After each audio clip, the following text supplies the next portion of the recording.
Welcome to the Deep Dive Wisdom for your day. Sit back and get ready for some knowledge from real people with life lesson you can apply to your journey today.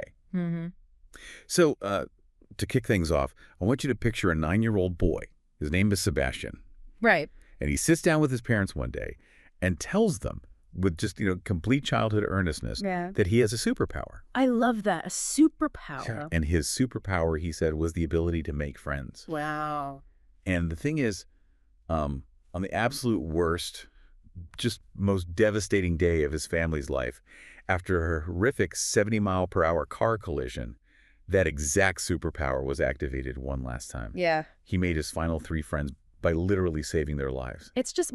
It's a really striking starting point for us today. It really is. Because, we're examining this extensive, deeply emotional interview with Sebastian's father, Germán Amezcua. Right. And I want to make it clear right away, this isn't just a recount of unimaginable grief. I mean, it is that, but it's also a masterclass in human resilience. Yeah. It details how one family took the ultimate personal tragedy and, transformed it into this living legacy of hope, life-saving advocacy, and community service. Yeah, it's incredible. But crucially, it also serves as a really urgent wake-up call about these often avoided conversations that, honestly, every single one of us needs to have with our families. Right. About end-of-life wishes. Right, and that is exactly why we're bringing this directly to you today. Mm-hmm. Because whether you are, a parent who's maybe holding your kids a little tighter after hearing that opening, or maybe you're someone who just wants to understand the actual physical realities of how organ donation works behind those closed hospital doors. Right. Or honestly, even if you're just looking for a blueprint on how to survive when your own world completely derails, this deep dive is going to offer some really actionable, deeply compassionate wisdom. Absolutely. But, to really grasp how Germán reacted to his darkest hour, we have to look at the architecture of his life leading up to it. You have to look at the foundation, yeah. Right, his foundation. So he was born in Mexico City to parents from Michoacan, but his childhood was just geographically relentless. Relentless is exactly the right word. Yeah. I mean, it was a life defined by constant migration, constant adaptation. Yeah. By the time he was a toddler, the family had moved to Cuernavaca. Then shortly after that, they migrated across the border to Los Angeles. Right. And they stayed there until Germán was in the 3rd grade. But then in this major shift, his parents actually sent Germán and his siblings back to Cuernavaca. And, I was looking at the timeline of Los Angeles in the 1980s to really understand that move. Oh, yeah. The context is huge. Right, because his older siblings were entering their teenage years, right, as gang violence in L.A. was just surging to unprecedented levels. Exact. So his father looked at the environment, looked at his kids, and made the incredibly difficult call to separate the family to protect them. It's a huge sacrifice. Yeah. Germán was sent back to Mexico to live with his grandparents. And he admitted, he resented it at the time. Of course he did. Because as a 3rd grader, you don't see the sociology or the danger. You just feel abandoned. Right. You just know your parents aren't there. Exactly. But as an adult, he views it as the ultimate sacrifice of parental love. And we really need to examine the psychological impact of that kind of childhood, too. Definitely. Because when you're a child migrating between these distinct cultural ecosystems, from the density of Mexico City to Cuernavaca to an English-speaking school system in 1980s LA and then back again. It's a lot of whiplash. It is. Your brain is forced into this state of hyper-adaptation. You develop these highly tuned social antennas. Right, you have to. Yeah, you learn to read microexpressions, body language, the emotional temperature of a room almost instantly. Because, honestly, your ability to fit in and survive socially depends on it. You essentially become a chameleon. Exactly. And that environment in Cuernavaca with his grandparents was incredibly formative, too. His father came from a family of 12. So Germán absorbed this deep, immersive family culture where affection was just constant. Lots of warmth. Yeah, hugs, kisses, vocalized love. But intertwined with that warmth was a really intense work ethic. Right. Like his grandfather worked as a school janitor. So Germán would take the bus into the city, go to his classes, and when the bell rang, he didn't go play. Wow. He grabbed a broom and helped his grandfather clean the entire school. And that combination, that immense emotional warmth paired with physical grounding labor, it builds a very specific type of character. It really roots a person. It does. He learned early on that love isn't just a feeling, it's an action. It's literally sweeping floors side by side with your family. And the Lieber didn't stop there. So by 1986, the family was finally in a position to reunite. Yeah. His father had been working these grueling 12-hour shifts in the cotton packing plants of California's Central Valley, just saving every single penny to bring his family back together. Incredible dedication. It really is. So Germán arrived at a rural ranch near Fresno right around the 4th of July in 1986. And that alone is a massive culture shock. Oh, absolutely. You're trading the bustling streets of Cuernavaca for the quiet, isolating agricultural expanse of the Central Valley. And he had to completely re-immerse himself in English. Which, again, just reinforces those adaptive communication skills we talked about. Right. He wasn't just learning words. He was learning how to connect with an entirely new demographic. And he eventually channeled those exact skills into a career, actually. He went to Fresno State, thinking he might do graphic design. But he ended up volunteering totally for free, by the way, at a local radio station. Right, and he realized pretty quickly he didn't want to be isolated in a broadcast booth. No, not at all. He wanted to be out on the streets doing promotions. Yeah. And he went on to build a 17-year career across CBS Radio and Univision. And if you think about what a radio promotions director actually does, it's like being a professional empath. Oh, that's a good way to put it. Yeah, because they're essentially behavioral analysts. Yeah. You have a microphone, a crowd at a car dealership or a concert, and you have to read the audience's energy and figure out what they care about in 3 seconds flat. Right, or you lose them. Exactly. If you lose them, you have to pivot instantly. It's high-level community engagement. Yeah. Because in broadcasting promotions, your entire job is to be the human bridge between a massive corporate entity and the everyday person on the street. Right. You learn the architecture of connection. You figure out what makes people laugh, what makes them pause, and, how to deliver information in a way that feels personal and urgent. Okay, I see the thread we're pulling here. The empathy, the connection. And so he meets his wife, Jessie, in college. They get married. They have 2 beautiful boys, Sebastian and Emmanuel. A wonderful life. A wonderful life built on hard work. But, and here's my pushback on this. I keep looking at the reality of what happened next, and I struggle to connect the two. Okay, how so? Well, how does being a charismatic radio guy, right, someone skilled at hyping up a crowd, how does that genuinely prepare someone for the loss of a child? That's a fair question. Because a lot of people have great communication skills, but trauma usually just shatters all of that. It feels like a completely different universe. It is a vital distinction to make. Honestly, no amount of career success or communication training acts as a shield against the visceral horror of losing a child. Right. Trauma bypasses logic entirely. However, resilience, the ability to eventually navigate out of the darkest part of that trauma, relies heavily on how a person processes external information and how they connect with others. Germán possessed a deeply ingrained cognitive framework for seeking connection during high-stress situations. It was like muscle memory for him. Exactly. When the tragedy hit, his instinct, honed over decades, was to look outward, to read the people around him, and to communicate through the pain rather than entirely shutting down. Wow. Okay, that makes sense. So let's examine the collision itself then. Because the contrast between the life they built and the suddenness of the event is just jarring. It really is. It was December 2nd, 2007, a Sunday. Germán, his wife Jessie, who's been with for nearly 30 years now, by the way. Wow. Yeah. And their 2 boys, 9-year-old Sebastian and 5-year-old Emmanuel. They had just finished a normal Sunday breakfast with Germán's parents. Right.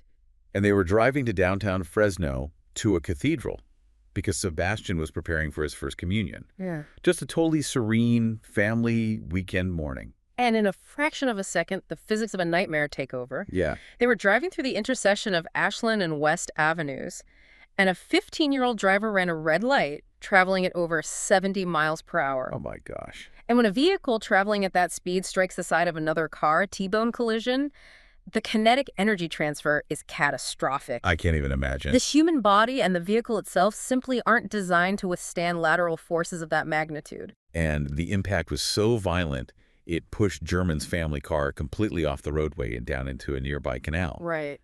He remembers being knocked unconscious by the initial blow. And when his eyes fluttered open, he was looking up from the bottom of this ditch, just staring at a perfectly clear blue sky. Terrifying. He turned his head, and his entire family was completely unconscious. And he noted something in the interview that really stuck with me. What was that?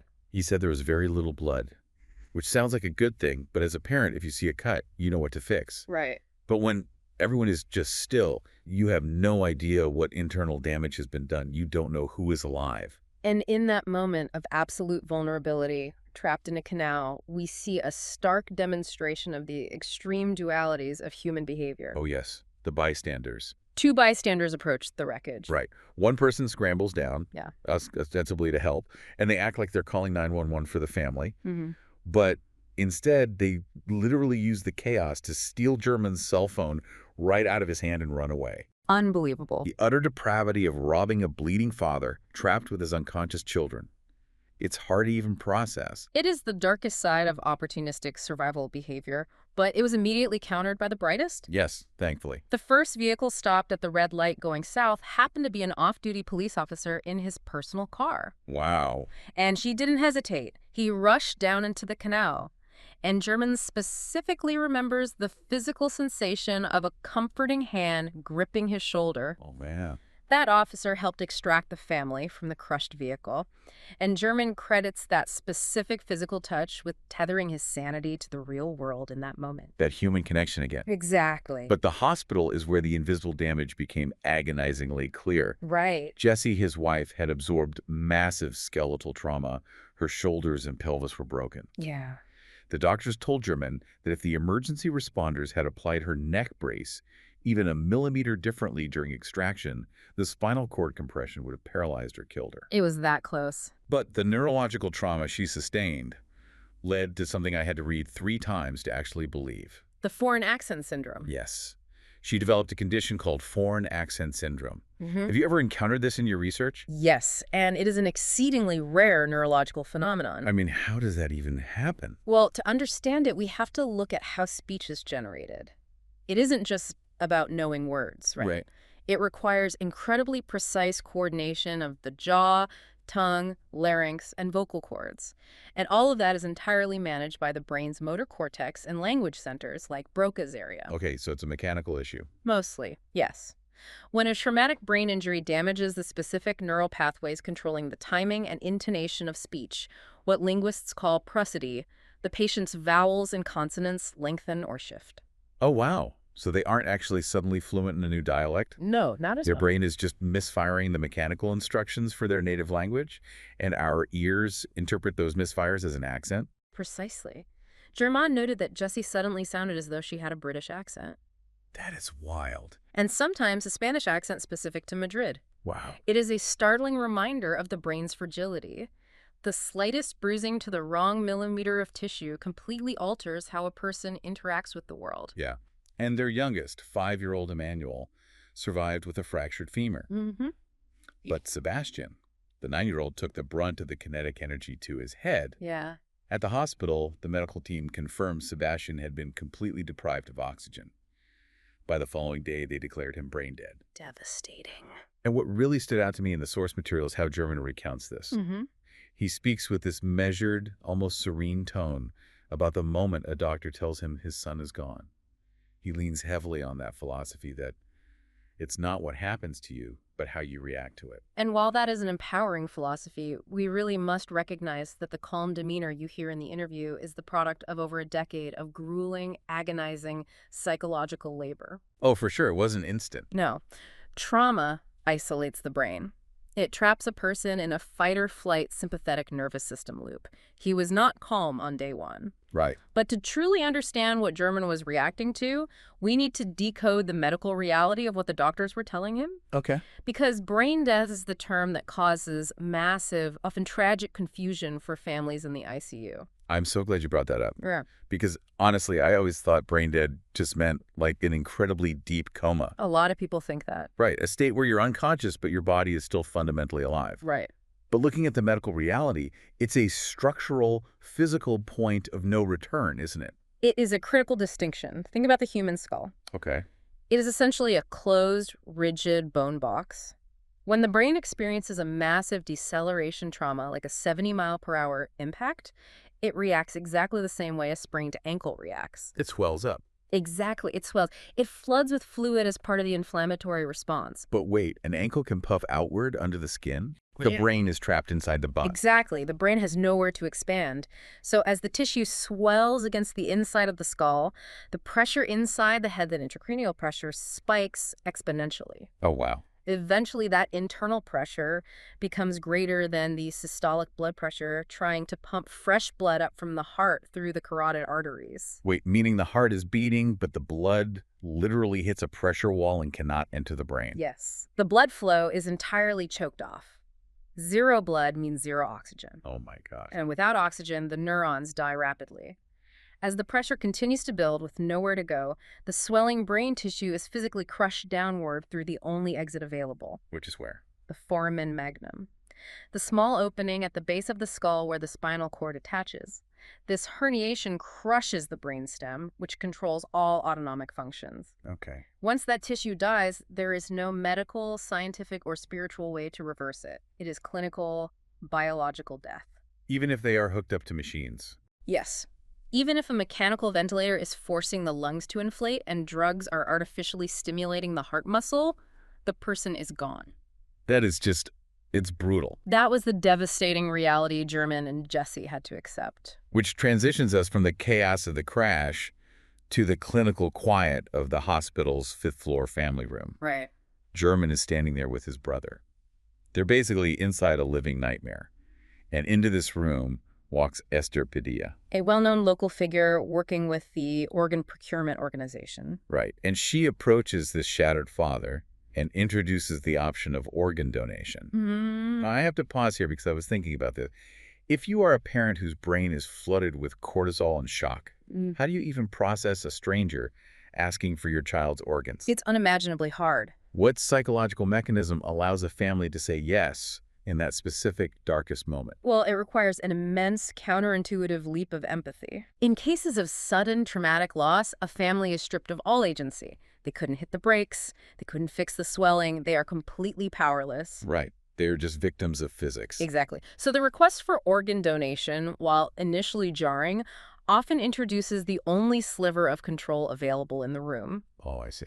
It offers a family the microscopic opportunity to reclaim a narrative, to dictate that the absolute worst moment of their lives might simultaneously be the miracle someone else has been praying for. And Germán's path to that yes was immediate. It was. And it was because of who his son was? He remembered Sebastian at 6 years old, proudly declaring his superpower was making friends. Yeah. Germán looked at the situation and realized he didn't have to make a choice about what he wanted. No. He just had to honor what his son would do. He knew his boy's heart. He knew Sebastian would want to help. That is a staggering level of emotional clarity for a parent in shock. It really is. He decentralized his own grief to honor his son's character. He then faced the agonizing task of walking into the intensive care unit to ask Jesse, who was immobilized by broken bones and brain trauma. Right. Germán's mother was in the room and witnessed it. Mm-hmm. Jessie couldn't move much, but a single tear rolled down her face, and she managed to say one word. Yes. Wow. And when they proceeded, the medical team discovered something incredible. Sebastian had AB negative blood. Which completely shifts the scale of this donation. It really does. Let's examine why that matters. The human blood type system is determined by the presence or absence of specific antigens, right? Right, the proteins on the surface of red blood cells. Exactly. You have the A antigen, the B antigen, and the Rh factor, which determines if you are positive or negative. Right, so to be AB negative, you essentially hit a genetic rarity because you inherit both the A and B codominant genes, but you also inherit the recessive Rh negative trait from both parents. Exactly. Only about 0.6% of the global population has that specific combination. 0.6%. Wow. Yeah. In the world of blood transfusions, AB negative individuals are universal plasma donors, but very restricted red blood cell recipients. Okay. However, in the world of solid organ transplantation, it is infinitely more complex. How so? Because you aren't just matching blood type, you are matching tissue types, specifically human leukocyte antigens and organ size. Oh, right. Because a 9-year-old's organs are smaller. Exactly. So if you are an adult with AB-negative blood waiting for a liver or a kidney, the statistical probability of finding a donor with a matching blood type, matching tissue markers, who happens to pass away in a manner that preserves their organs is almost zero. So those patients are basically languishing on waiting lists for a statistical impossibility. Yes, they are waiting for a miracle. But Sebastian's superpower defied those odds. It did. A 9-year-old boy provided a liver and 2 kidneys that perfectly matched 3 individuals who likely had no other hope. He made his final friend. He made his final friends. It just redefines the concept of a legacy. Germán realized that Sebastian's life didn't end at that intersection. It multiplied. Yeah. But, stepping into the world of donation advocacy after this, Germán quickly ran into a wall of public misunderstanding. Right. And misinformation about this process isn't just annoying. It literally causes people to die on waiting lists. It does. And the hesitation is deeply rooted in psychology. Tell me about that. We naturally fear death, right? And we fear the desecration of our bodies. To protect ourselves from having to think about our mortality, society invents urban legends. Right, like a defense mechanism. Exactly. Yeah. It is easier to believe a conspiracy theory about organ harvesting than it is to sit down on a Tuesday night and contemplate your own sudden death. Wow, yeah. Which is exactly why we need to break these myths down right now. Yes, let's do it. So let's treat this like a conversation you might have with a skeptical family member, addressing the biggest worries Germán encounters out in the field. Let's start with the loudest one. If I have the donor dot on my license and I get into a terrible accident, the emergency room doctors will purposely let me die because they want to harvest my organs for someone else. This is the most pervasive and dangerous narrative out there. I hear it all the time. Right. It makes for great television drama, but in reality, it is entirely impossible. Why is that? Let's look at the protocol. Yeah. The trauma surgeon fighting to stop your internal bleeding or the neurosurgeon trying to relieve the pressure in your skull has absolutely zero connection to the organ procurement organization. They aren't on the same team? No, they don't even have access to the transplant waiting list. Their ethical mandate, their Hippocratic oath, and their legal liability are tied solely to saving the patient on the table. Right. Not to mention, the procurement team isn't even legally allowed to be contacted until all life-saving measures have failed. Exactly. And clinical death is imminent or has been formally declared by a doctor entirely unaffiliated with the transplant network. Yes. And statistically, the scenario people picture dying on the street and having organs taken doesn't exist. No. Germán highlighted that less than 1% of all deaths even qualify for donation. That is because organs require constant pressurized blood flow perfusion to remain viable. Okay. If your heart stops in the field and you lose blood pressure, the organs begin to suffocate and decay immediately. Wow. So to be an organ donor, you almost always have to pass away in an intensive care unit, usually on a mechanical ventilator, so that oxygenated blood continues to circulate through the organs even after the brain has died. Oh, I see. It is a highly specific, rare medical environment. Which just proves why every single registered person matters so much, because the pool is so small to begin with. Exactly. Okay, here's the second major fear. Let's hear it. If we agree to donate my loved one's organs, they're going to be butchered. We won't be able to have an open casket funeral because the body will be disfigured. Right, and this stems from a visual fear of the unknown. The reality is that organ recovery is not an autopsy. Yep. It is a highly respectful, sterile, and precise surgical procedure performed by expert transplant surgeons in an operating room. So it's treated like a real surgery. Absolutely. Oh. They make surgical incisions that are meticulously closed and bandaged exactly as they would be if the patient were recovering from a major bypass surgery. And Germán spoke about this from his own devastating experience. He did. He said that at Sebastian's service, his son just looked like he was resting. Mm-hmm. There were absolutely no visible signs that the recovery surgery had taken place. Right. The process is designed specifically to ensure that standard funeral practices, including open casket viewings, are completely unimpeded. The donor's dignity is paramount. It is. A third major barrier is financial. Oh, yeah. This is the big one. Families in the ICU are already calculating the crushing weight of medical bills. So the myth is we will be charged for the surgery to remove the organs. Which is completely false. 100% false. The moment brain death is declared and the family consents to donation, the financial clock shifts. Right. Zero costs related to the evaluation, maintenance, or recovery of the organs are passed on to the donor's family or their insurance. The donor network absorbs all of it. However, we do need to clarify the boundaries of that financial reality. What do you mean? German pointed out that while the network covers recovery, they are legally prohibited from paying for the donor's funeral or burial costs. Right, and that makes total sense when you look at the law. Yes. The National Organ Transplant Act of 1984 strictly outlaws the commodification of human organs. Right. If an organization paid for a $10,000 funeral in exchange for organs, it legally crosses the line into purchasing human body parts. Exactly. But that doesn't mean the organizations abandon the families. No, they offer immense logistical support. For instance, German frequently works with immigrant communities. Right. If a family needs to repatriate a body to Mexico or El Salvador, the donor network steps in to navigate the complex bureaucracy of the consulates. Which is invaluable. It is. They help expedite the paperwork and connect the family with resources to manage that transit. They provide a massive safety net of emotional and logistical care. And, understanding all of this leads to the most vital action step of this entire analysis. Documenting your end-of-life wishes. Absolutely. Because, and this was a huge wake-up call for me, having the little pink donor dot on your state driver's license is great. But it is not the end of the story. No, it's really not. It is legally binding in many states, yes. Yeah. It indicates your first-person consent. Right. But practically, in the chaotic environment of an ICU, what actually happens? What happens is the donor network representatives still have to sit down with your grieving family. Exactly. Think of it this way.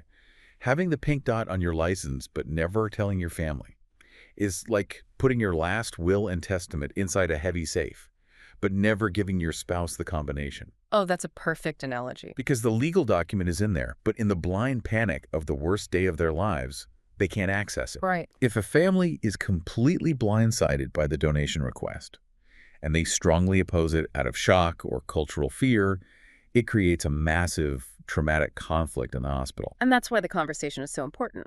The pink dot tells the medical team the what, but the family conversation provides the why. The why, exactly. If your spouse knows that you registered because you fundamentally believed in helping others, they will champion that decision. They will defend it. Right. If they have no idea, they might try to fight it simply because they feel they're losing control of your body. Wow. And if you aren't registered at all, the burden of that choice falls to a strict legal hierarchy of surrogates. Right. There's a whole system. The hospital will look for an advance directive. If there isn't one, the decision falls entirely on your legal spouse. If you have no spouse, it drops to your adult children. If they aren't around, it falls to your parents and your siblings. And honestly, if you do not want your estranged brother or your overwhelmed 19-year-old child making a rapid-fire decision about your organs while they are sobbing in a hallway, you have to document your wishes. You really do. So practically speaking, how does a listener take control of this process today? Well, you don't have to wait for a DMV appointment. You have total control online. Oh, that's easy. Yeah. In California, for example, you can go to donatelifecalifornia.org or donevitacalifornia.org for Spanish. Okay. You create a secure profile. And it isn't just a binary take everything or nothing checkbox. You can be incredibly specific. Like what? You can stipulate, I want to donate my vital organs, but I do not want to donate my corneas or tissue. You build your exact parameters. Oh, wow. I didn't know you could do that. Yeah. And importantly, if you change your mind, you can log in and legally remove yourself from the registry database entirely. So taking 5 minutes to fill out that profile is fundamentally an act of profound compassion for your family. It really is. It removes the agony of the guessing game. It does. I encourage you, the listener, to ask yourself right now, does your spouse know what you want? Do you know what they want? Exactly. If the worst happens tomorrow, are you prepared to honor their wishes, or are you going to be guessing in a waiting room? Yeah. Reframing this is essential. It is not a morbid chore. It is a final gift of peace of mind to the people you love most. And speaking of the people left behind, we really need to examine the reality of navigating grief as a parent. Yes, we do. Because Germán doesn't offer toxic positivity. He doesn't sugarcoat the aftermath. No. His raw truth to other parents is, you don't get over it. Yeah. You don't move on from the loss of a child. And from a psychological standpoint, that is incredibly accurate. Is it? Yes, grief is not an infection that eventually clears up. It is an amputation. Wow. The brain literally has to rewire its neural pathways to account for the permanent absence of a major attachment figure. Right. Time doesn't heal the wound. Time simply teaches the brain how to carry the weight of the scar tissue. And the complexity of that grief interacts with the donation process in ways that take years to unfold. Absolutely. Germán shared that it took him 10 full years before he felt emotionally equipped to sit down and write a letter to Mary, the woman who received Sebastian's kidneys. A decade. A full decade. Which really highlights the immense psychological weight of the donor-recipient relationship. Oh, for sure. It is a precarious emotional ecosystem. The recipient is carrying the ultimate paradox. What's that? They are experiencing boundless gratitude for their restored health, while simultaneously carrying the knowledge that their miracle required another family's universe to collapse. That is so heavy. It is. And when Germán finally did learn Mary's story, he saw just how vast Sebastian's ripple effect truly was. Tell me about Mary's story. So Mary had received the kidneys, which successfully pulled her back from the edge of kidney failure. Right. But tragically, shortly after her transplant recovery, her own husband was diagnosed with cancer and passed away. Oh, that's awful. But because Mary was healthy, because Sebastian's kidneys were filtering her blood, her young daughter, who was around 10 years old at the time, did not become an orphan. Wow. Yeah. Sebastian didn't just save a woman's life. He preserved an entire childhood for a little girl he never met. The magnitude of that intervention is breathtaking. It is. But the human toll of carrying that story became evident when Germán and Mary attempted to meet face-to-face. Right. That was tough. They coordinated a meeting at a restaurant in Sacramento. Germán and his family drove up, walked in, sat at the table, and waited. And they waited for 4 or 5 hours. Yeah. Mary never walked through the door. To someone outside the situation, that might seem incredibly disrespectful. Oh, totally. I would be so angry. Right. But psychologically, it is entirely understandable. Why? The avoidance is a protective mechanism against overwhelming emotional flooding. Okay, that makes sense. Yeah. Mary did call later, apologizing and claiming she forgot her phone. But Germán saw right through the excuse of the truth beneath it. She was paralyzed by survivor's guilt. Absolutely. I mean, how do you look a father in the eye and say thank you for the child he had to bury? You almost can't. Right.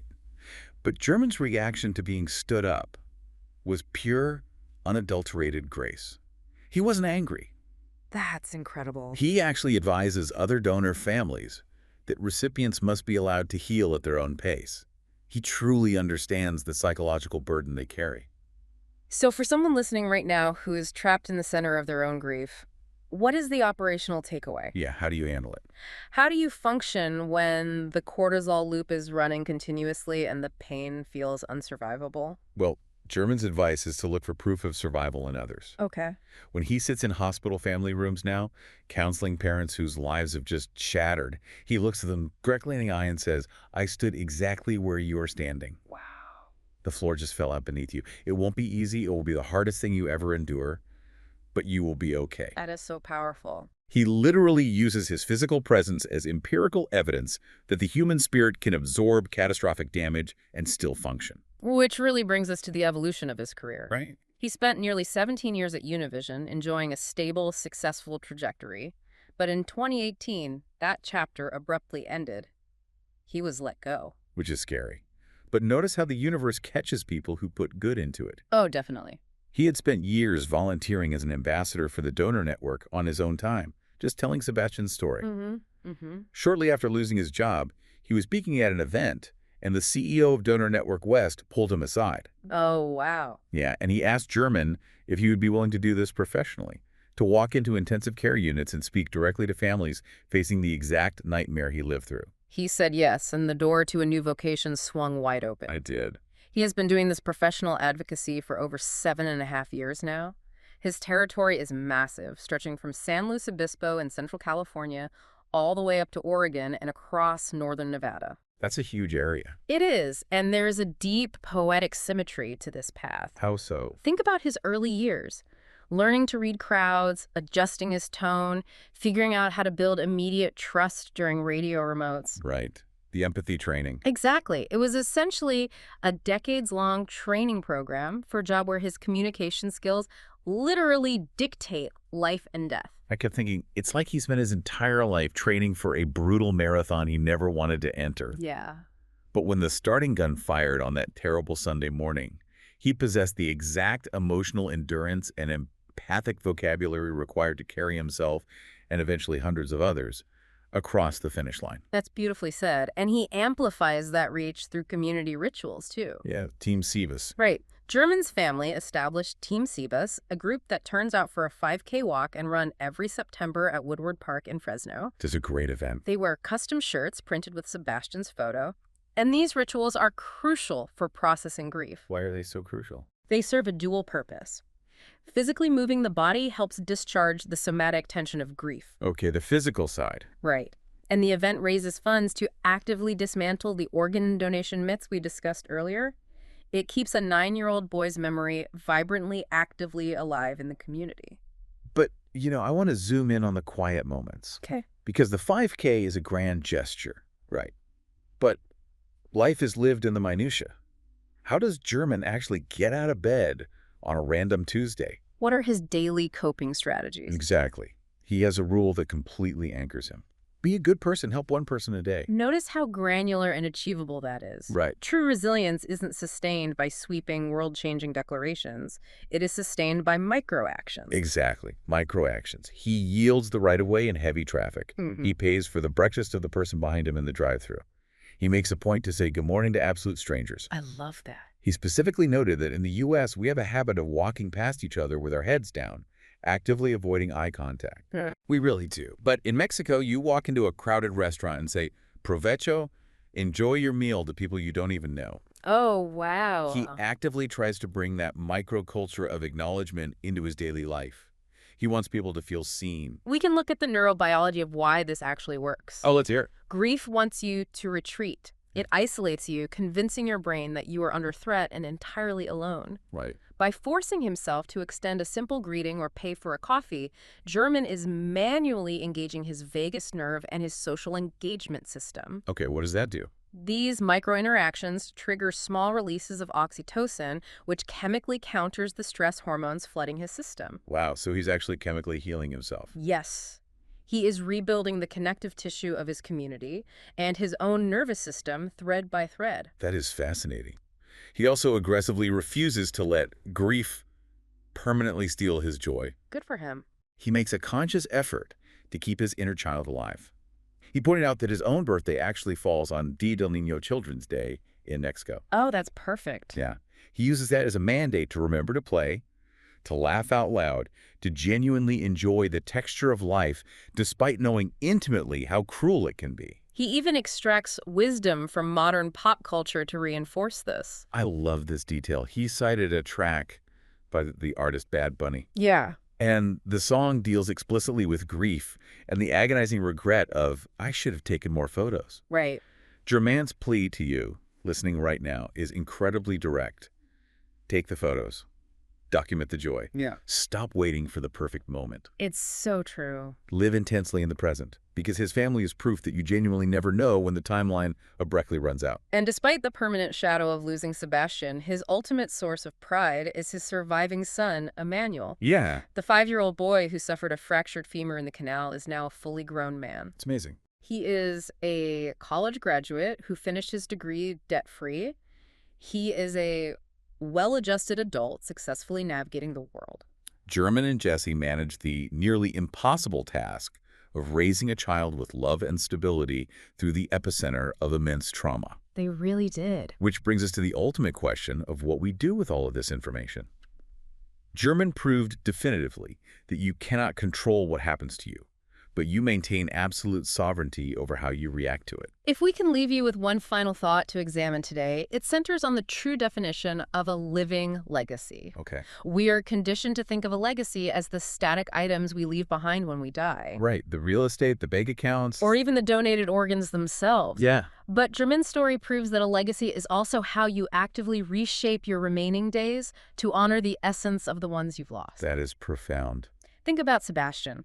His self-proclaimed superpower was making friends. Germán took that exact superpower and adopted it as his own life's mission. He now spends his days making friends with devastated families in their darkest hours. Wow. It demands a question of all of us. How might carrying the superpowers of the people we've lost completely alter the trajectory of our own lives? That's a huge question. How can you activate their best traits in your daily actions to keep them alive in the world? What an incredible question to carry forward. You have the power to apply these life lessons to your life today. Become a champion of change. Absolutely. Be the change you want to see. Don't wait for a tragedy to force your hand to figure out what actually matters. Have that vital, slightly uncomfortable conversation with your loved ones tonight. Tonight. Do it tonight. Take the photos. Yeah. Yield in traffic. Force yourself to help one person today.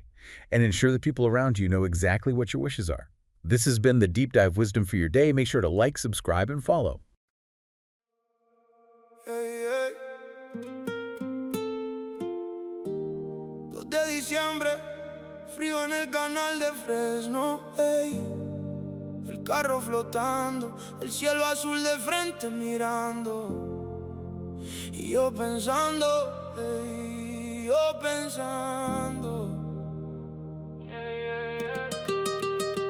Esquina de Ashlan and West, 70 millas por hora. Un golpe en rojo que hasta el día de hoy me llora. Manuel con 5 años y es inconsciente a mi lado. Y mi Sebas de 9 en el asiento de atrás atrapado. El cerebro se hinchó por el impacto y la presión. Ya no entraba más oxígeno, se apagaba su corazón. Yo tenía 6 años cuando me dijiste con valor: papi, tengo el superpoder de ser amigo y dar amor. Y en el 5º piso, en el cuarto de María Lourdes doliendo, con Esther Padilla de la donación de órganos aprendiendo. Por eso la mami dijo que sí. Una lágrima en su cara y el milagro empezó ahí. Y ahora me toca vivir con este dolor en el pecho. Pero tu legado, mi niño, ya tiene su techo. Debí tomar más fotos de cuando te tuve aquí. Pero tu superpoder hoy hace a 3 sonreír. María en Sacramento ya no dejó huérfana a su hija. Tu riñón AB negativo es la luz que la cobija. 2.6%. Se la luz en la tormenta, se el latido de otra gente. Que la vida no se acaba cuando la muerte se siente. Yeah. Me tomó 10 años escribirle una carta a Mari. Ey, el dolor es un proceso que no tiene ley. Muchos se van al azar, dejan todo al olvido. Pero tú puedes ser el mapa de un pecho latido. El team se va a caminar 5 kilómetros de fe. El 26 de septiembre en el bus, el par de Fresno. Te recordaré con la camiseta rosa y William Boo a París marchando. Haciendo que el mundo entienda lo que tú seguiste dando. Ey, escuchen bien mi gente. Vamos a empoderar a nuestra comunidad de verdad. Hay demasiados mitos ahí fuera. Los doctores siempre van a pelear por salvar tu vida primero. No tengan miedo. Pero la realidad es que menos del 1% de las personas que mueren pueden llegar a ser donantes de órganos. Es un milagro sumamente raro. No lo dejes a la suerte. Cuando vayas a sacar tu licencia de conducir, di que sí. Ponte el punto rosa en la licencia. Pero escucha esto de verdad. Quitar, tachar o poner ese punto rosa en tu tarjeta física de plástico no cambia tu estatus en el registro oficial de la base de datos. ¡No se confundan! El control total lo tienes tú. En Donde Vida, California, Org, entra hoy mismo. Regístrate y pon tu propio límite si quieres. Y lo más importante, familia, siéntense en la mesa hoy y háblenlo con sus seres queridos. Quítenles ese peso de encima. Si la tragedia golpea, la ley sigue una jerarquía muy estricta para decidir por ti. No dejes que pasen por esa duda dolorosa. Haz que tu último deseo sea un alivio y un orgullo para ellos. Unidos salvamos vidas.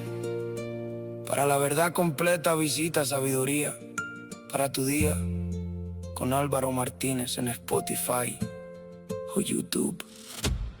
Dile sí a la vida, dile que sí. El control lo tienes tú, decídelo aquí. Donde Vida, California.